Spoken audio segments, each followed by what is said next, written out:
chainmail made by Lord of Battles. This particular one was purchased from Cult of Athena for around $110. It's made from butted links of 16 gauge high tensile steel that are 9 millimeters in diameter. This is a really good example of you get what you pay for with chainmail. A lot of chainmail is being produced in India for fairly cheap. I would definitely recommend that if you're going to buy on the cheaper side, to make sure that you save up a little bit and get riveted links. Preferably round links, because the flat ones tend to be what people call cheese grater mail, because if they're rubbed up against something, they tend to lacerate it quite a bit. Then it's also very hard on gambesons and everything, so you have to make sure that you get a very good gambeson. With this butted mail, part of the problem is half the links aren't actually closed properly. So you end up getting little holes forming where some of the links come apart, and then they're only through 2 instead of through 4. So then you have a little hole that you have to fix, or else it could get bigger and bigger, or you could lose links, or something could catch on it and pull that away and everything. So if you do purchase a butted Haubergeon or Haubergeon like this, you should probably learn how to repair chainmail. Just from the fact that it's going to get holes in it.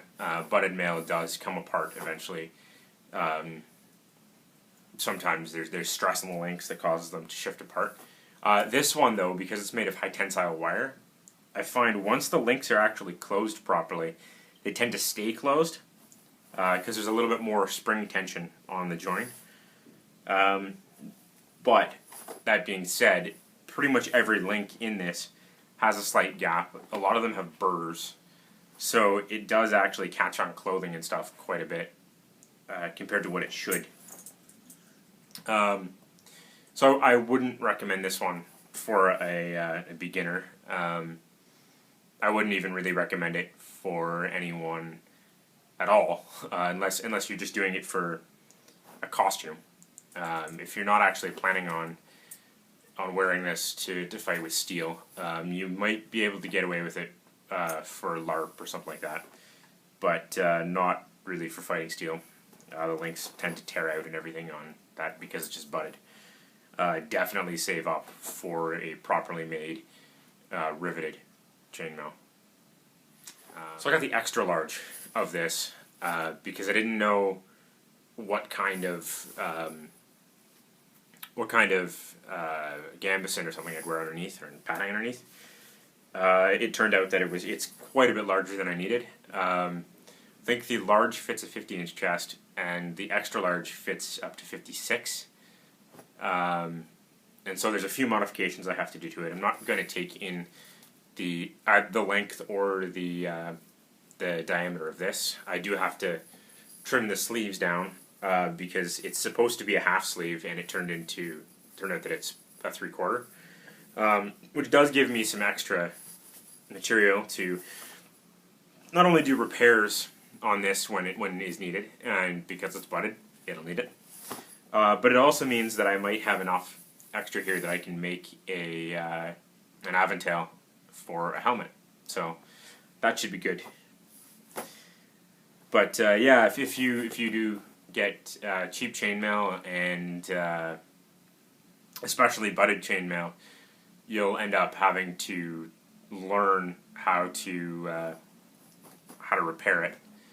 And if you get flat section of the cheaper stuff, you'll generally end up having to either file off all of those little burrs on the edges of the links where the joint is, where the lap is,